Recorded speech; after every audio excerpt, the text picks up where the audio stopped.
نحمده ونصلي ونسلم على سيدنا ومولانا محمد رسوله النبي الأمين المكين الحنين الكريم الرؤوف الرحيم. أما بعد، فأعوذ بالله من الشيطان الرجيم. بسم الله الرحمن الرحيم.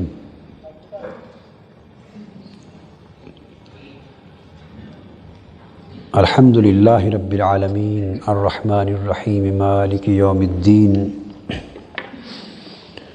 إياك نعبد وإياك نستعين. اهدنا الصراط المستقيم صراط الذين أنعمت عليهم غير المغضوب عليهم ولا الضالين. آمين. صدق الله مولانا العظيم. معزز خواتین و حضرات، اللہ رب العزت کا شکر ہے جس نے اپنی توفیق سے ہمیں ماہ رمضان المبارک کی بابرکت اور نورانی سعادتیں عطا فرمائی. سورہ فاتحہ جس کی میں نے تلاوت کی ہے، اس میں اللہ تبارک و تعالی نے اپنی حمد و ثناء اور اپنی شان رحمانیت و رحیمیت اور شان مالکیت کے بیان کے بعد بندے کا اللہ کے حضور عبادت کرنا اور اللہ ہی سے مدد کا طلبگار ہونا بیان فرمایا ہے. اور اس کے بعد وہ خاص نقطہ جو آج کے لیے جہاں سے میں درس کا آغاز کر رہا ہوں، وہ اللہ تبارک و تعالی نے اپنے بندوں کو ایک دعا تلقین فرمائی ہے، اہدنا الصراط المستقیم، جس میں ہم سب مل کر اللہ کے حضور عرض کرتے ہیں باری تعالی ہمیں سیدھی راہ کی ہدایت عطا فرما. اب اللہ تبارک و تعالی نے اس سیدھی راہ کی ہدایت کے لیے اور اس ہدایت کے حصول اور اس ہدایت کی حفاظت کے لیے ضابطہ بھی خود بیان فرما دیا. ارشاد فرمایا صراط الذین انعمت علیہم غیر المغضوب علیہم ولا الضالین. آمین. وہ سیدھی راہ کون سی ہے؟ وہ ہدایت کا راستہ فرمایا ان لوگوں کا ہے جن پر تو نے انعام فرمایا. وہ جن اللہ کے بندوں پر اللہ کا انعام ہوا، ان کی معیت میں رہنا، ان کی سنگت اور صحبت میں رہنا اور ان کے نقش قدم پر ان کے پیچھے پیچھے چلنا، یہی ایک طریقہ ہے جس سے اللہ پاک ہدایت عطا فرماتا. فرمایا تو باری تعالی ہمیں اپنے انعام یافتہ بندوں کا راستہ عطا فرما دے اور جن لوگوں پر غضب ہوا اور جو گمراہ ہو گئے ان کے راستے سے بچا دے. صراط الذین انعمت علیہم میں ایجابی پہلو ہے، مثبت پہلو ہے، اور غیر المغضوب علیہم ولا الضالین میں سلبی اور منفی پہلو. یہاں ایک نقطہ سمجھانا چاہتا ہوں، وہ یہ کہ قرآن مجید کے اس مقام نے ہمیں واضح طور پہ سمجھایا کہ ہدایت کے لیے صحبت اور ماحول کا ہونا اشد ضروری ہے. یہ ہے اس مقام کا لب لباب. ہدایت کے لیے نیک صحبت اور صالح ماحول کا ہونا اشد ضروری ہے، ورنہ اللہ تبارک و تعالی یہاں صاف صاف فرما دیتے کہ سیدھی راہ قرآن کی راہ ہے، سیدھی راہ میرے نبی کی سنت کی راہ ہے، سیدھی راہ حدیث کی راہ ہے، سیدھی راہ میری تعلیمات کی راہ ہے، اس طرح فرما دیتے. مگر نہیں، اللہ تبارک و تعالی نے یہاں ہدایت کی راہ کو تعلیمات کے ساتھ، احکام کے ساتھ، وحی الہی کے ساتھ، سنت نبوی صلی اللہ علیہ وسلم کے بیان اور اس کی تعمیل کے ساتھ بیان نہیں فرمایا، بلکہ اس کو اللہ کے انعام یافتہ بندوں کی صورت میں مشخص کر دیا۔ فرمایا جن لوگوں پر میں نے کچھ انعام کیا ہے اور وہ ہدایت کی راہ پر ہو گزرے ہیں، اور اب بھی جن پر میں اپنا انعام فرما رہا ہوں اور وہ ہدایت کی راہ پر چل رہے ہیں، اے بندو تم مجھ سے یوں دعا مانگو کہ باری تعالیٰ ہمیں بھی ان کی راہ پر چلا دے۔ ان کی راہ پر چلانا اور صراط الذین انعمت علیہم، گویا ان کی سنگت مانگو، ان کی معیت مانگو، ان کی صحبت مانگو۔ تو گویا جہاں اللہ کی نعمتیں اترتی ہیں، جن بندوں پر اللہ کے انعام اترے، وہ خود تو انعام یافتہ ہو گئے، مگر ان کی صحبت نعمت والی صحبت بن گئی، اور جس ماحول میں وہ بیٹھے اور رہے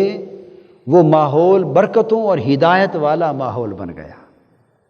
تو اشارہ یہ کیا جا رہا ہے کہ تمہیں اگر ہدایت کی ضرورت ہے تو تم ان لوگوں کی صحبت اور ماحول میں بیٹھا کرو اور ان کی سنگت اور معیت میں رہا کرو اور ان کے نقش قدم پر چلا کرو جن پر ہمہ وقت میری نعمتیں اترتی رہتی ہیں۔ اس لیے کہ جب میری نعمتیں اترتی ہیں تو ان کا فیض صرف انہی کو نہیں پہنچتا جن پر اترتی ہیں، بلکہ نہیں، جو ان سے متعلق اور منسلک ہو جاتے ہیں اور ان کی صحبت اور ماحول میں آ جاتے ہیں، ان نعمتوں کا فیضان ان کو بھی منتقل کر دیا جاتا ہے۔ اور پھر فرمایا غیر المغضوب علیہم ولا الضالین۔ اسی طرح تو جن پر اللہ کی نعمت اتری اس راہ سے اور اس ماحول سے ہدایت مل رہی ہے، اور جن پر اللہ ناراض ہو گیا، جن پر اللہ کا غضب ہوا یا جو گمراہ ہوئے، فرمایا جا رہا ہے مولا ان کے راہ سے بچا لے، ان کے راستے سے بچا لے۔ اگر گمراہوں کے تو گویا گمراہوں کی راہ خطرناک ہے، اور جن پر اللہ کا غضب ہو گیا ان کی راہ، ان کی صحبت، ان کی سنگت اور ماحول خطرناک ہے۔ یہاں دوسرا نقطہ ہے، وہ یہ کہ نعمت کا مل جانا تو کسی کی سنگت اور کسی کی صحبت اور کسی اچھے ماحول کے باعث آسان ہوتا ہے، مگر اس نعمت کا محفوظ رکھنا، سنبھال کر رکھنا ملنے سے بھی زیادہ مشکل ہوتا ہے۔ اور وہ نعمت محفوظ تب رہتی ہے کہ اگر اس نعمت کے خلاف جو ماحول اور صحبت ہے، اگر خیر ملے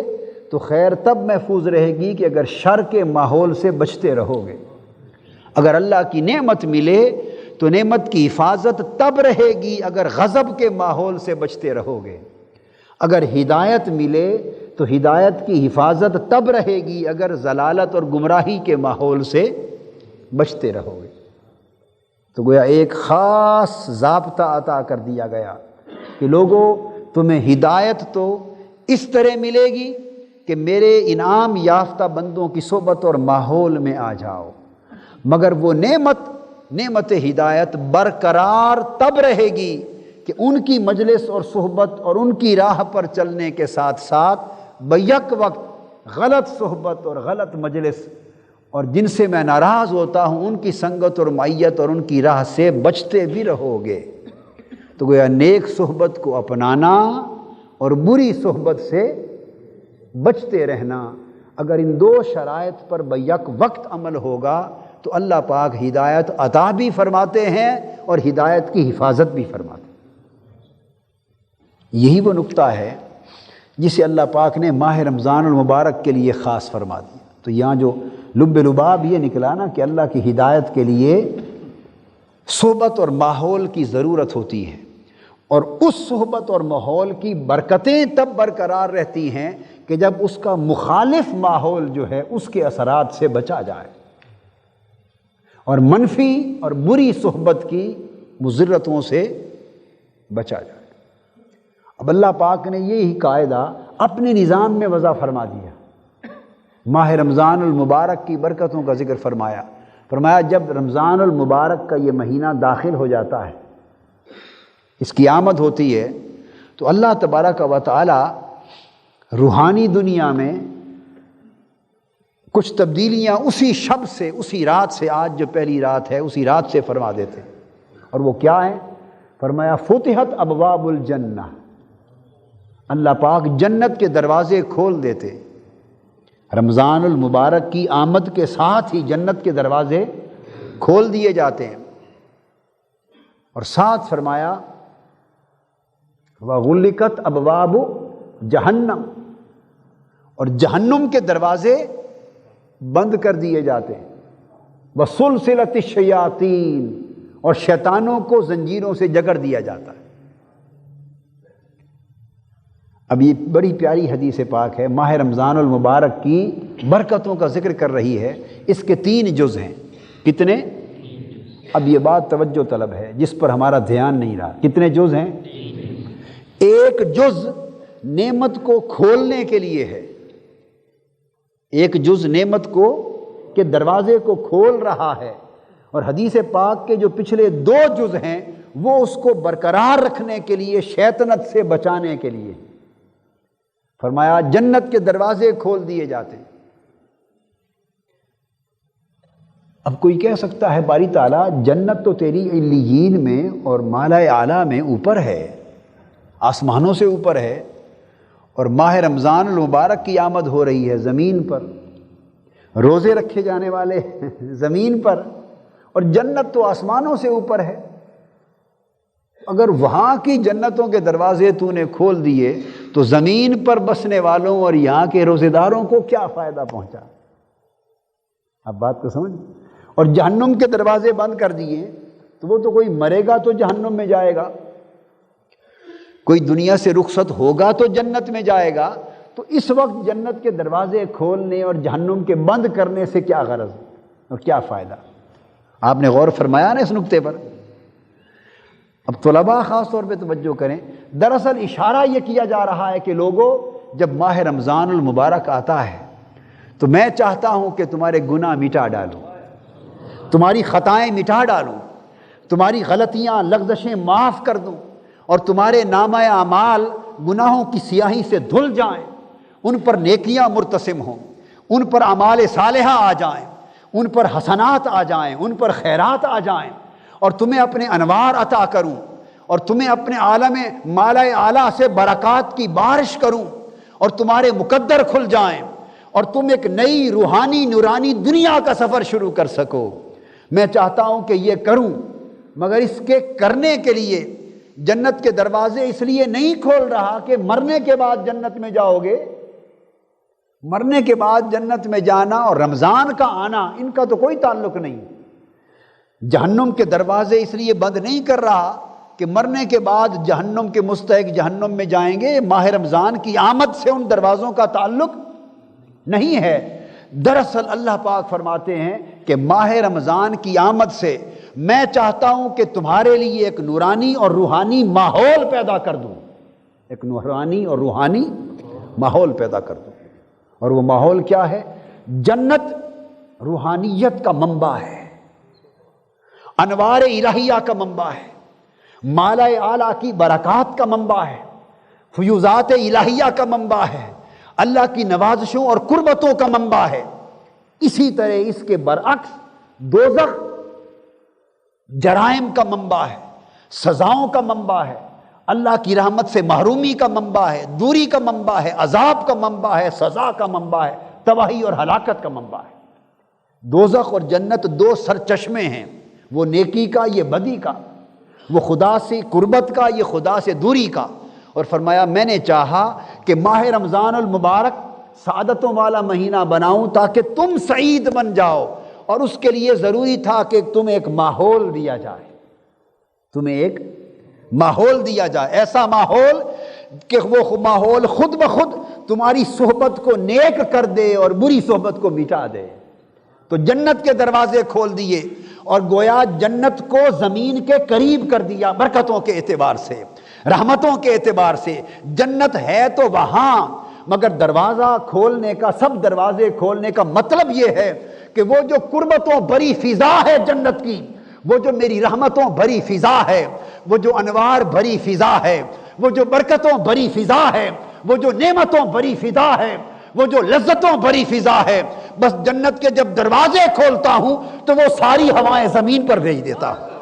وہ ساری برکتیں زمین پہ بھیج دیتا ہوں، وہ ساری قربتوں کی فضا، وہ ساری رحمتوں کی فضا تر ہو کر زمین پر آ جاتی ہے۔ اور جب جہنم کے دروازے بند کر دیتا ہوں تو گویا تمہیں اس تپش سے دور کر دیتا ہوں، عذاب کے ماحول سے دور کر دیتا ہوں، گویا جنت کے دروازے کھول کر تمہیں انوار بھرا، برکتوں بھرا ماحول عطا کر دیتا ہوں، اور دوزخ بھرا ماحول گناہوں کا اس سے تمہیں بچا لیتا ہوں۔ انعمت علیہم کے دروازے کھول دیتا ہوں اور غیر المغضوب علیہم کے دروازے بند کر دیتا ہوں، وہ دروازے بند کر دیتا ہوں۔ وسلسلۃ الشیاطین، اور شیطانوں کو جکڑ دیتا ہوں، وہ جو گمراہ کرنے والے ہیں، وہ جو گمراہ کرنے والے ہیں تو ان کو جکڑ دیتا ہوں تاکہ ان کی صحبتوں سے میرے بندے بچ جائیں۔ یہ اس حدیث میں آگے بیان چوتھا شک نہیں آئی، مگر دوسرے مقاموں پر ہے کہ جیسے شیطان جکڑ دیے جاتے ہیں ویسے اس کے برعکس ملائکہ کے نزول کی کثرت شروع ہو جاتی ہے۔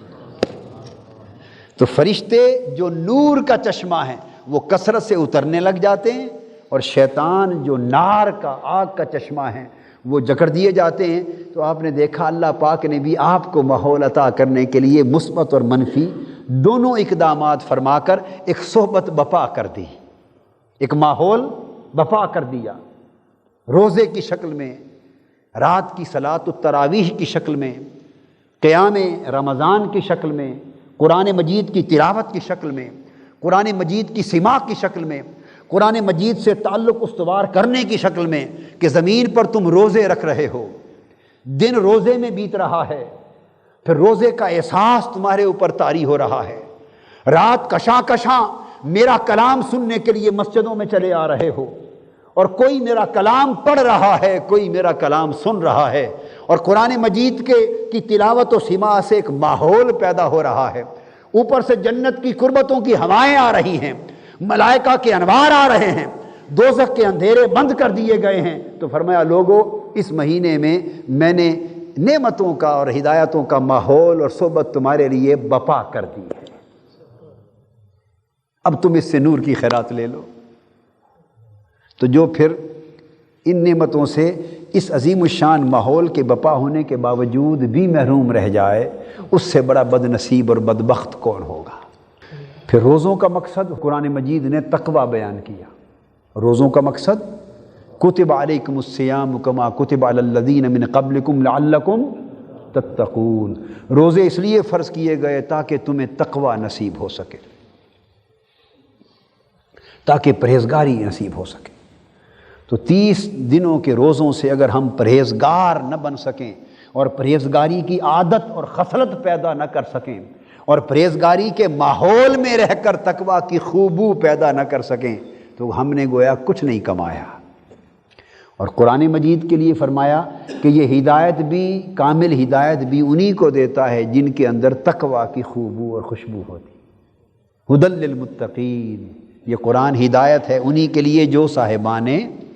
تقویٰ ہے۔ تو دیکھا نا اللہ پاک نے قرآن اور رمضان کو کیسا تقویٰ کے نقطے پر آ کر جوڑ دیا۔ فرمایا رمضان جو روزوں کا مہینہ ہے وہ تقویٰ کا باعث ہے، تو گویا رمضان کا رخ بھی تقویٰ کی طرف، اور قرآن ہدایت ان کو دیتا ہے جو تقویٰ والے ہیں، تو قرآن مجید کا رخ بھی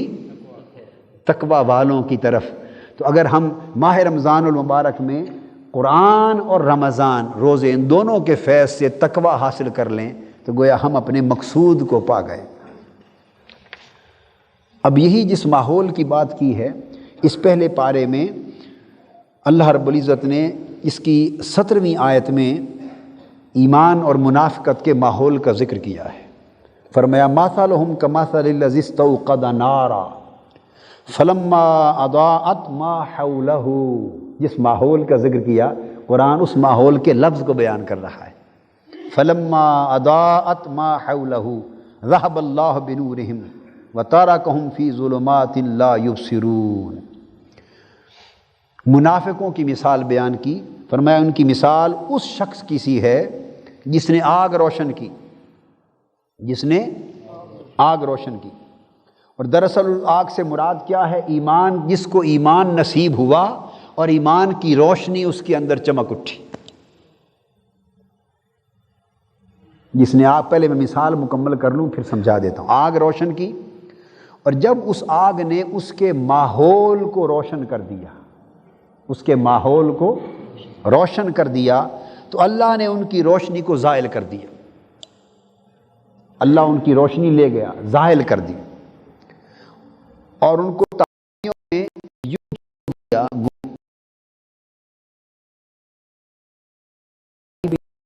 سجھائی بھی نہیں دیتا۔ یہ مثال کیا ہے؟ اس مثال سے مراد یہ ہے، آگ سے مراد جو چمک اٹھی، اس سے مراد ایمان کی روشنی۔ فرمایا اس کی مثال یوں ہے جیسے اللہ نے تمہیں ایمان عطا کیا، اور جس خوش نصیب کو ایمان مل گیا تو اس ایمان سے اس کے قلب و باطن اور اپنے اندر کا جو ماحول تھا وہ چمک اٹھا۔ تو ماحول دو ہوتے ہیں، ایک داخلی ماحول اور ایک خارجی ماحول۔ کسی شخص کا خارجی ماحول اس وقت تک منور نہیں ہوتا جب تک اس کی شخصیت کا داخلی ماحول روشن نہ ہو گیا۔ تو اندر کا نور چھن چھن کر اس کے جسم سے اور اس کے وجود سے اور تن سے ارد گرد کے ماحول کو روشن کرتا ہے۔ یہ اس نور کا فیض ہوتا ہے۔ تو جب ایمان ملا تو ایمان سے ماحول روشن ہو گیا، اور پھر ماحول کے ساتھ جو ظلمات کا ذکر کیا گیا وہ کیا ہے؟ ہر شخص کے اندر، خواہ وہ عہد رسالت مآب صلی اللہ علیہ وسلم کے منافقین تھے جن کے دلوں میں پچھلی حالت کفر کی اندھیریاں، ظلمتیں، تاریکیاں ابھی تھیں، چھائی ہوئی تھی دلوں پر، خواہ آج کی کیفیت میں لے لیں تو ہم ایمان، جب اللہ پاک کی بارگاہ سے ایمان کی دولت ملی تو ہمیں اس ایمان نے ہمارے قلب و باطن کو نور عطا کر دی، مگر اس کے ساتھ ہی ساتھ ہمارے اندر کفر جیسی عادات بھی تھی، منافقانہ خصلتیں بھی تھیں، نفس امارہ کی بری بدی کی خصلتیں بھی تھیں، ہمارے اندر تکبر بھی تھا، حرص بھی تھا، گمراہی کے رجحانات بھی تھے، شہوات بھی تھی، لالچ بھی تھا، غیبت بھی، چغلی بھی، الغرض بے شمار قسم کے گناہ۔ ان کی تاریکیاں، ظلمتیں اور زنگ وہ بھی اندر تھے۔ اللہ پاک نے ایمان کا نور عطا کیا اور اس سے ماحول قلب روشن ہو گیا، اس سے ماحول باطن روشن ہو گیا، اس سے انسانی زندگی کا ماحول روشن ہو گیا۔ اب کیا تھا جو بات میں نے پہلے کی کہ نور مل تو جاتا ہے، نور ایک تو ہے نور کا ملنا، ایک ہے پھر اس نور کی حفاظت کرنا۔ اللہ پاک عطا فرما دیتا ہے اور مل جانے کی شکل میں نے بیان کر دی۔ حفاظت کے لیے ضروری تھا کہ اب اس کی حفاظت پر محنت کی جاتی، اور حفاظت پر محنت کی ایک شکل تو یہ کہ جب نیک ماحول میں آنے سے نور ملا تو خود کو ہمہ وقت برے ماحول اور بری صحبت سے وہ بچائے رکھتا تاکہ ظلمتوں سے بچتا، کہ کہیں وہ ظلمت اس کے نئے ملنے والے کمزور سے نور پر چھایا نہ جائے، طاری نہ ہو جائے، کیونکہ جو نور ملا وہ تو ابھی کمزور ہے، وہ شخص نہ ولی، نہ نبی، نہ شہید، نہ صحابی، نہ صدیق، اونچے درجے تو ہیں نہیں، ہم کمزور، ایمان کے کمزور نور والے لوگ تھے۔ اللہ نے عطا کر دیا، اس کو اور طاقتور کرنے کے لیے ہم نیک صحبت میں گئے، نیک مجلس میں بیٹھے، اچھی سنگتوں میں منسلک ہو گئے، اچھی راہوں پر چل پڑے، اللہ پاک نے اس برکت سے ہمارے نور کو طاقت دے دی، چمک اٹھا، ماحول قلب و باطن کا روشن ہو گیا۔ اب اس کی حفاظت کرنا وہ تبھی ممکن تھا کہ ہم ظلمت اور تاریکی کے ماحول سے قلب و باطن کو بھی بچاتے اور اپنے گرد و نواح کی مجلس سے بھی اپنے آپ کو بچاتے۔ اس کے لیے محنت درکار تھی جس کو تزکیہ کہتے۔ قد افلح من تزکا وذکر اسم ربہ فصلی، وہی فلاح پا گیا جس نے تزکیہ کر لیا، یعنی زنگ دھو ڈالے اپنے دل کے، اپنے نفس کو گناہوں کی آلودگیوں اور میل کچیل سے پاک کر لیا، پاکیزگی دے دی، پھر اس پر اللہ کا ذکر کیا، پھر نماز کے لیے کھڑا ہو گیا، تو زنگ اتارے، ذکر کا نور آیا، نماز نے اس کے باطن کو چمکا ڈالا۔ تو اس پر محنت ہوتی ہے، اس پر محنت درکار ہے۔ ہمارا نقص یہ ہے کہ پہلے تو ہم نور کے لینے پر محنت نہیں کرتے۔ بہت سے لوگ تو ہم میں سے وہ ہیں کہ جو اس نور ایمان کے حصول پر محنت نہیں کرتے، اس کی طلب ختم ہو گئی، اس کی طلب ختم ہو گئی۔ بیشتر لوگ تو معاشرے میں وہ ہیں جو نور ایمان کی طلب سے محروم ہیں، اس کے حصول پر محنت نہیں کرتے۔ پھر وہ خوش نصیب، اب میرا اشارہ آپ کی طرف ہے، وہ خوش نصیب جن کو وہ نور ایمان مل گیا، کسی نسبت سے، کسی راہ سے، کسی محنت سے، کسی تعلق سے، اور اللہ پاک کی کسی نعمت کے باعث وہ نور ایمان مل گیا، تو پھر اندازہ کر لو کہ خوش نصیبی چمکی کہ نور ایمان ملا، پھر اس سے بڑا بد نصیب کیا کون ہوا جو اس کی حفاظت نہ کر سکا۔ تو جن کو نور ایمان مل جاتا ہے، میں آپ کی طرف اشارہ کر رہا ہوں کہ توجہ کریں ہم لوگ کہ جن کو نور ایمان ملا، تو کیا ہم اس نور ایمان کی حفاظت پر وہ محنت کر رہے ہیں جو کرنی چاہیے؟ کیوں کہ جن کو نور ایمان نہ ملا تھا ان کے بارے میں شیطان کو بھی کوئی پریشانی لاحق نہ ہوئی تھی۔ تو شیطان کو پریشانی لاحق ہی تب ہوتی ہے کہ جب کسی کو نور ایمان مل جاتا ہے، وہ پھر اس کا نور زائل کرنے کے لیے، اسے اندھیروں میں دھکیلنے کے لیے، اسے محروم ہدایت کرنے کے لیے پھر حملہ آور ہوتا۔ تو جب شیطان کے حملے شروع ہوئے ہم غافل ہو گئے، ہم نے اس کی حفاظت پر محنت چھوڑ دی۔ اللہ پاک نے فرمایا وہ جو اندر ظلمتوں کی جگہیں موجود تھیں اور باہر ماحول میں بھی کفر تھا، فسق تھا، فجور تھا، فواحش تھے، شہوات تھی، برائیاں تھی، بدیاں تھی، ہر سمت گناہ تھے، کان کہیں ہوئے تو گناہ کی آواز آئی، نگاہ اٹھی تو گناہ نظر آئے، مجلس میں بیٹھے تو گناہ میں بیٹھے، الغرض اندر اور باہر گناہ کا بھی ماحول تھا۔ فرمایا مثال یوں ہے کہ اللہ نے ایمان دیا، ایمان کی شمع روشن ہوئی، اندر کا ماحول چمک اٹھا، مگر اس شخص نے اس نور کی حفاظت پر محنت نہ کی، اس کی فکر نہ کی، اللہ کی اس نعمت نور کی قدر نہ کی، اس نے سمجھا نور مفت میں مل گیا، ایمان کی شمع روشن ہو گئی، اب شاید یہ زائل ہی نہیں ہوگی، بغیر محنت کے محفوظ رہے گی۔ وہ محنت سے غافل ہو گیا، نتیجہ کیا ہوا کہ باہر کے ماحول نے بھی حملہ کیا، اندر کے ظلمتوں بھرے ماحول نے بھی حملہ کیا، اس کی محنت دفاع کے لیے تھی نہیں، سو نتیجہ کیا ہوا کہ نور اچک لیا گیا، وہ نور ایمان جو ملا تھا وہ چھین لیا گیا۔ تو جب وہ چھین لیا گیا، ذهب اللہ بنورہم وترکہم فی ظلمات، وہ اللہ وہ ظلمتوں میں بھٹکتا رہ گیا، یعنی جب نور ایمان چھن گیا اس نے دل میں نگاہ ڈالی تو دل بھی نور سے محروم اندھیروں سے بھر چکا تھا، اس نے باطن میں نگاہ ڈالی، باطن میں بھی اندھیرے چھا گئے تھے، اس نے گرد و نواح میں نگاہ ڈالی، وہاں بھی اندھیرے چھا گئے تھے، لا یبصرون، نور چھن گیا، اب جدھر نگاہ ڈالتا ہے اسے کچھ دکھائی بھی نہیں دے رہا کہ کہاں جاؤں، میری منزل کیا تھی، میرا راستہ کیا تھا، اب اس نور کو واپس لینے کے لیے کہاں جاؤں۔ لا یبصرون کی کیفیت بیان کر رہی ہے کہ لوگوں، نور نہ ملنا اور بات ہے اور مل کر چھن جانا اس سے زیادہ سخت بات ہے، کہ جب اللہ نور چھین لیتا ہے تو پھر لا یبصرون کی کیفیت ہوتی، صم بکم عمی فہم لا یرجعون، پھر ایسے ہے گویا وہ بہرے ہو جاتے ہیں، وہ گونگے ہو جاتے ہیں، وہ اندھے ہو جاتے ہیں۔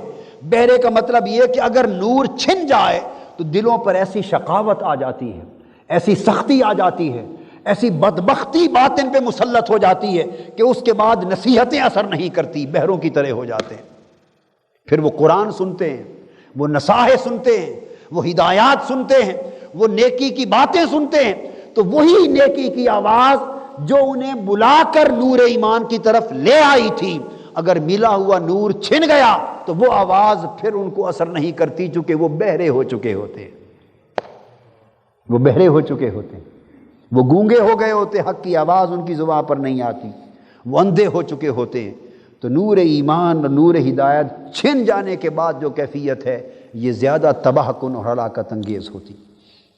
اور فرمایا کبھی یہ بھی یہ اس کی مثال دی، اور پھر آگے اسی ماحول کو اور اسی کی اثرات کو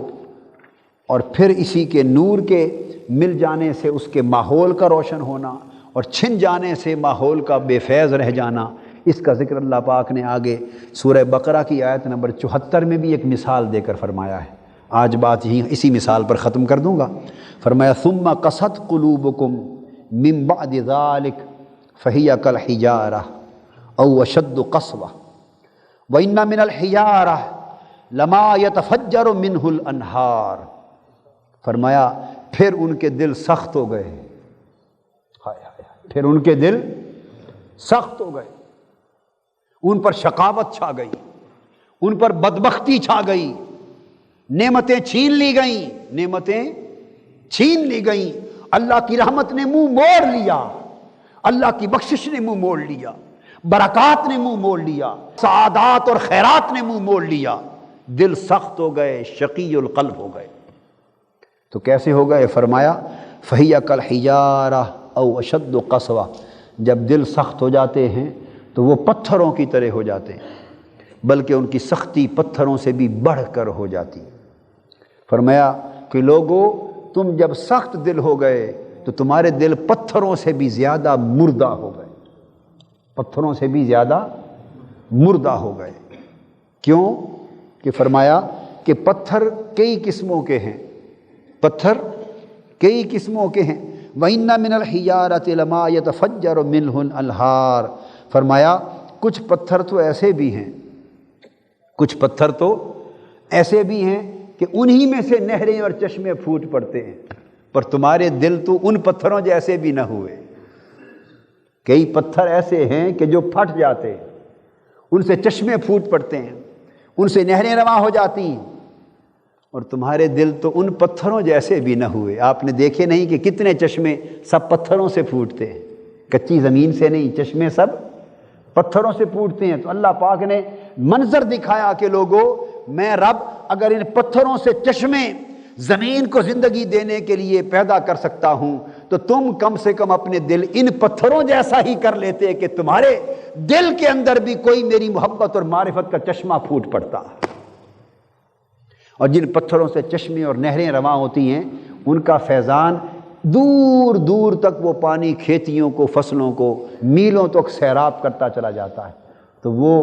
ان پتھروں سے جن سے چشمے پھوٹتے ہیں، وہ چشمے صرف پھر اس پتھر ہی کو سرسبز نہیں کرتے بلکہ میلوں تک وہی نہریں اور چشمے اس پتھر سے پھوٹنے والے ہزارہ ایکڑ اراضی کو سیراب کرتے چلے جاتے ہیں۔ تو گویا جس دل سے چشمہ اللہ کی محبت اور معرفت اور فیض کا پھوٹ پڑے وہ پھر خود فیض یاب نہیں ہوتا بلکہ ہزاروں لاکھوں انسانوں کی زمینوں کو بھی فیض یاب کرتا رہتا ہے۔ فرمایا تم تو ایسے بھی نہ ہوئے۔ فرمایا وَإِنَّ مِنْهَا لَمَا يَشَّقَّقُ فَيَخْرُجُ مِنْهُ الْمَاءُ۔ فرمایا چلو اگر تم ایسے پتھروں جیسے نہ بن سکے تو کم سے کم پتھروں کی دوسری قسم جیسے ہی ہو جاتے۔ اور دوسری قسم وہ ہے کہ کچھ پتھر ایسے بھی ہیں کہ جو تھوڑے سے چرتے ہیں، پھٹتے ہیں تو ان میں سے پانی رس پڑتا ہے، ان میں سے پانی۔ تو جن پتھروں کے پھٹنے سے چشمے پھوٹے تھے، نہریں رواں ہوئی تھیں، انہوں نے تو میلوں تک خدا کی خشک زمین کو سیراب کر دیا تھا،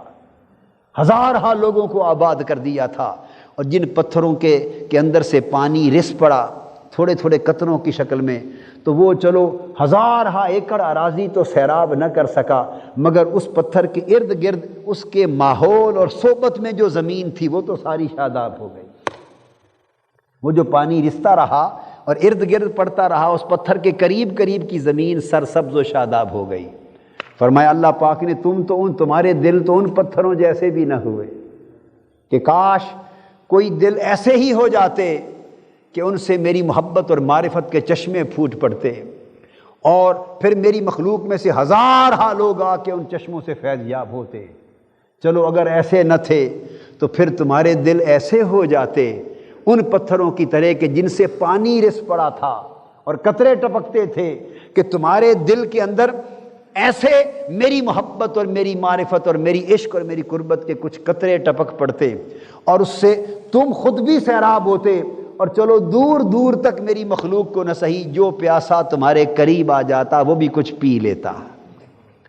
وہ بھی پیاس بجھا لیتا،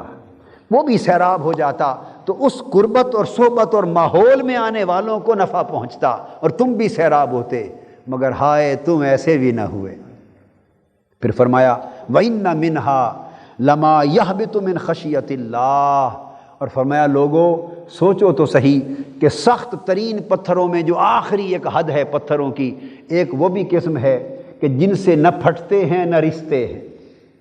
مگر ان کی بھی یہ شکل ہے کہ جب کبھی ایک کیفیت آتی ہے تو خدا کے خوف سے لرز کے گر پڑتے ہیں، کبھی خدا کے خوف سے لرز اٹھتے ہیں اور گر پڑتے ہیں خشیت الہی سے۔ تو کاش تم ان پتھروں جیسے ہی ہو جاتے کہ تمہارے دل میری محبت کے چشمے پھوڑنے کے قابل بھی نہ بنے تھے، تمہارے دل میری محبت کے چند قطرے گرانے کے قابل بھی نہ بنے تھے، تو کاش ایسے ہی بن جاتے کہ تمہارے دلوں پر میری خشیت کی کیفیت طاری ہوتی، میرا خوف طاری ہوتا، میری خشیت وارد ہوتی، اور ان واردات سے تمہاری کچھ کیفیت اس طرح بدل جاتی کہ ڈر کے خدا کے خوف سے تم سجدے میں گر جاتے اور تم تائب ہو جاتے اور رو پڑتے اور رو کر سجدے میں گر کے خشیت الہی میں ڈوب کر مجھ سے معافی مانگ لیتے، تو کچھ کم سے کم تمہارا حال ہی تو سنور جاتا، اور کوئی فیض پاتا یا نہ پاتا تمہارا حال سنور جاتا۔ اور یہ بھی تھا کہ تمہارے بدلے ہوئے حال کو دیکھ کر شاید کوئی دیکھنے والا بھی حال کو بدل لیتا، مگر ہائے افسوس کہ تم ایسے بھی نہ ہوئے، ایسے بھی نہ ہوئے۔ وَمَا اللَّهُ بِغَافِلٍ عَمَّا تَعْمَلُونَ، اور جو کچھ لوگوں تم کرتے پھرتے ہو اللہ ان سے غافل نہیں ہے، اللہ ان اعمال کو دیکھ بھی رہا ہے اور ان کو جان بھی رہا ہے۔ تو آج 3 ایک مقامات ہم نے پہلے پارے سے لیے جس میں میں نے ہر حوالے سے یہی بات ظاہر کرنے کی، واضح کرنے اور اجاگر کرنے کی کوشش کی، اور آپ کے ذہنوں میں بٹھانے کی کوشش کی کہ ہدایت کی نعمت اور ایمان کی نعمت، یہ ساری خیرات، اس میں بڑا گہرا تعلق اور دخل صحبت اور ماحول کا ہے، بدی میں بھی اور نیکی میں بھی، اور پھر اس نعمت کے مل جانے کے بعد اس کو محفوظ رکھنے میں بھی اثر صحبت اور ماحول کا ہے۔ نعمت مل جائے، غلط ماحول میں اگر آپ نے بیٹھنا شروع کر دیا، بری صحبتوں اور مجلسوں میں بیٹھنا شروع کر دیا تو وہ نعمت چھن جائے گی، اور جن سے ملی ہوئی نعمت چھن جائے وہ نابینا کر دیے جاتے، وہ بہرے اور اندھے کر دیے جاتے۔ انسان اس مغالطے میں اور سیلف کانفیڈنس میں مارا جاتا ہے، وہ سمجھتا ہے کہ میں تو اتنا پڑھا لکھا ہوں، میں تو فاضل ہو گیا ہوں، میں تو ایک بہت بڑا متحرک فعال کارکن بن گیا ہوں کسی دینی تحریک کا، میں نے تو اتنے درس سن لیے ہیں، اتنی کتابیں پڑھ لی ہیں، میں تو سوجھ بوجھ والا بن گیا ہوں، اب الحمدللہ میں تو اچھے برے کی تمیز کرتا ہوں، مجھے بری صحبت کیا اثر کرے گی، یہ برے ماحول میں بیٹھنا مجھے کیا نقصان پہنچائے گا۔ یہ خود اعتمادی اس کو اسی طرح مرواتی ہے جس طرح خود اعتمادی ڈرائیور کو تیز رفتاری پر لے جاتی ہے، اور وہ جتنی تیز رفتار پر بھی جاتا ہے وہ سیٹ پر بیٹھا ہوا ڈرائیور سمجھتا ہے کہ گاڑی میرے کنٹرول میں ہے، مگر اس نادان کو یہ خبر نہیں ہوتی کہ جس چلتی گاڑی کو تو اپنے کنٹرول سمجھ رہا ہے، اچانک جب حادثے کی سچویشن آئے گی پھر کنٹرول کون کرے گا؟ تو اسی خود اعتمادی میں وہ لقمہ اجل بن جاتا ہے اور تباہی کا باعث بن جاتا ہے۔ تو انسان اس خود اعتمادی میں مارا جاتا ہے، وہ بری صحبت میں اٹھتا بیٹھتا ہے، برے ماحول میں اٹھتا بیٹھتا ہے اور سمجھتا ہے کہ میں ہی اس کو بدل دوں گا، اس نے اپنی باتوں سے مجھے کیا بدلنا ہے، مگر وہ بری صحبت اور بری مجلس کے اثرات ایک ایک قطرہ بن کے اس کے دل پہ گرتا رہتا ہے، ایک ایک قطرہ، اور مدت مدید تک قطرے بھی گرتے رہیں تو سوراخ کر جاتے ہیں، اور وہ بری صحبت اپنی نحوستوں سے اور بے برکتیوں سے اور اپنی ظلمتوں اور اندھیروں کے ساتھ نہ صرف یہ کہ اس کی ایمان کی شمع کو بجھا دیتی ہیں بلکہ اسے دھکیل کر اندھیروں میں تباہ کر دیتی ہیں۔ رمضان المبارک اللہ پاک نے نورانی صحبتوں، نورانی مجلسوں اور نورانی ماحول کا مہینہ بنایا ہے، بس آج رات سے عزم کر لیں تاکہ ہماری ہر رات بھی برکت والی بنے اور ہمارا ہر دن بھی برکت والا بنے، اور ہر لمحہ اس سے ہمیں وہ نور جو مالا اعلیٰ سے جنتوں سے چھن چھن کر نیچے آ رہا ہے، ہم اس نور کو سمیٹ سکیں، اور وہ ظلمتیں جو اللہ نے ہماری خاطر جن کے دروازے بند کر دیے ہیں ہم اپنے آپ کو ان ظلمتوں سے بچا سکیں۔ وما علینا الا البلاغ۔ شیخ الاسلام ڈاکٹر محمد طاہر القادری کے آفیشیل یوٹیوب چینل کو سبسکرائب کریں اور بیل آئیکن کلک کریں۔